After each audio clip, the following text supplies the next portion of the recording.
안녕하세요. 우리는 이번 주부터 서신서의 말씀을 읽게 됩니다. 서신서 중에서 가장 길고 분량이 많은 로마서를 먼저 읽게 되는데, 로마서는 지난 2000년의 기독 역사 가운데 가장 영향력을 끼쳤던 말씀입니다. 어거스틴, 마틴 루터, 요한 웨슬레, 그들을 회심시키고 종교개혁을 일으켰던 말씀이 로마서입니다. 지난 2000년의 기독 역사 가운데 변혁이 일어날 때마다 로마서는 그 중심에 자리 잡고 있었습니다. 칼빈은 로마서에 대한 이런 찬사를 보냅니다. 로마서는 성경 이해의 출입문이다. 로마서는 가장 심오한 보물창고다. 바울의 13권의 서신서 중에서 로마서가 논리적으로 가장 앞에 나오는 이유는 바울이 로마서를 통해서 복음이 무엇인가, 하나님의 의에 대해서 설명하기 때문입니다. 로마서는 복음이 무엇인가에 대해서 가장 분명하게 우리에게 설명해 줍니다. 바울은 1장 1절에 내가 예수 그리스도의 종이고 사도인데 그 이유는 하나님의 복음을 위해서 택정받았기 때문에 말합니다.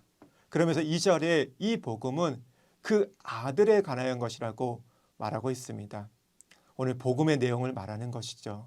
복음은 바로 예수 그리스도라고 사도 바울은 우리에게 말합니다. 사복음서는 예수님의 가르침과 행적, 겉으로 드러난 것에 대해서 기록했다면, 오늘 사도행전은 성령을 통해서 이 땅에 오신 예수님의 그 역동적인 복음의 사역들을 우리에게 말해줍니다.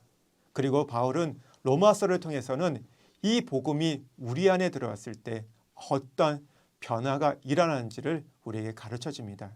여러분, 우리가 이런 질문하죠. 예수 믿으면 정말 변화되는가? 복음이 우리를 변화시키는가? 사도 바울은 그렇다고 우리에게 로마서를 통해서 대답을 줍니다. 복음이 우리 안에 들어올 때 우리의 내면과 우리의 생각과 우리의 삶을 변화시킨다고 사도 바울은 로마서에서 분명하게 우리에게 전달해 줍니다. 로마서는 구원에 관한 책입니다. 우리가 구원받기 전에 인간의 상태가 어땠는지, 우리가 어떻게 구원을 받는지, 구원 이후에 우리가 어떠한 삶을 살아야 되는지 구원의 방향과 목적을 분명하게 제시해 줍니다. 로마서가 기록된 역사적 배경을 우리가 살펴보면 AD 56년, 57년경 사이에 사도 바울이 고린도에 3개월 머물면서 이 로마서를 기록합니다. 그는 스페인에 가기를 원했습니다. 그래서 로마 교회에 후원과 지원이 필요했습니다.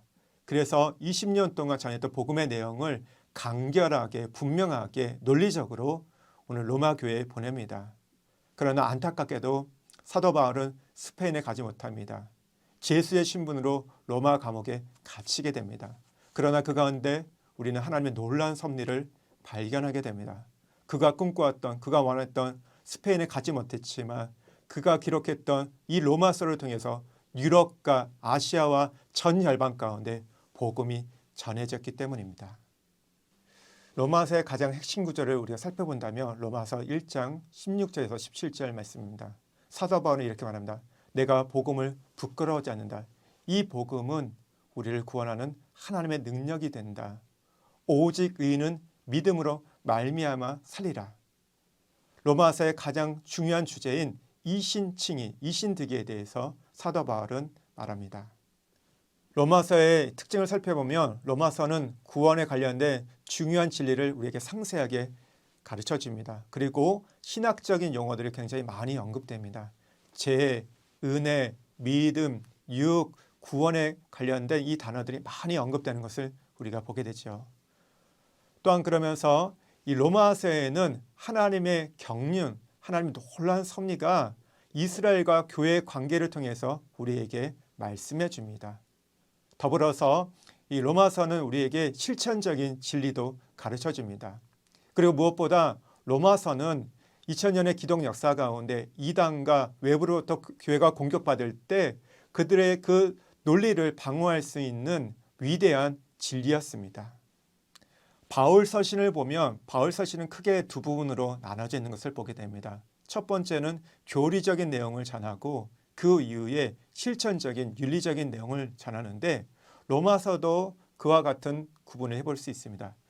1장에서 11장은 무엇을 믿을 것인가 교리에 대해서 바울이 전합니다. 그리고 난 이후에 12장부터 16장까지 그러면 우리가 어떻게 살 것인가 실천적이고 윤리적인 내용을 우리에게 전달해 줍니다. 로마서의 내용을 좀 더 구체적으로 살펴보면 1장 1절에서 17절까지는 복음이 무엇인가? 복음은 예수 그리스도다. 1장 18절부터 3장 20절까지 그러면 왜 우리에게 복음이 필요한가? 모든 인류가 하나님의 진노 아래 있기 때문에 죄인이기 때문에 복음이 필요하다고 말합니다. 3장 21절부터 4장까지 그럼 우리가 어떻게 구원을 받을 것인가? 하나님이 준비한 의를 통해서 구원을 받는다고 사도 바울은 우리에게 말합니다. 이제 5장부터 8장까지는 그러면 우리가 어떻게 구원을 확신할 수 있는가에 대해서 말해주고 9장부터 11장까지는 왜 이스라엘이 복음을 받아들이지 않았는가? 그렇다면 그들은 버림받았는가? 이스라엘 과거와 현재와 미래에 대해서 다룹니다. 12장부터 15장까지는 예수 그리스도를 믿는 자들, 복음을 받아들인 자는 그러면 어떻게 살 것인가? 하나님과의 관계, 자신과의 관계, 세상과의 관계, 교회의 관계에 대해서 사도 바울은 다룹니다. 16장은 사도 바울이 이 땅의 복음의 완성은 교회 생활이라고 말함을 통해서 이 로마서의 말씀을 마무리합니다. 1장에서 바울 한 사람으로 시작되는 복음이 16장에는 40여 명의 동역자의 이름이 언급되면서 이 복음이 확장되는 것을 보게 됩니다.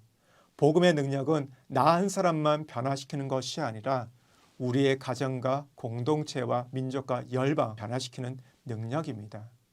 여러분 우리가 로마서 말씀을 통해서 우리가 이 복음의 능력을 체험하기를 원하고 그 능력들이 우리의 가정과 우리 일터 가운데 우리의 삶의 현장 가운데 나타나기를 간절히 소망해 봅니다.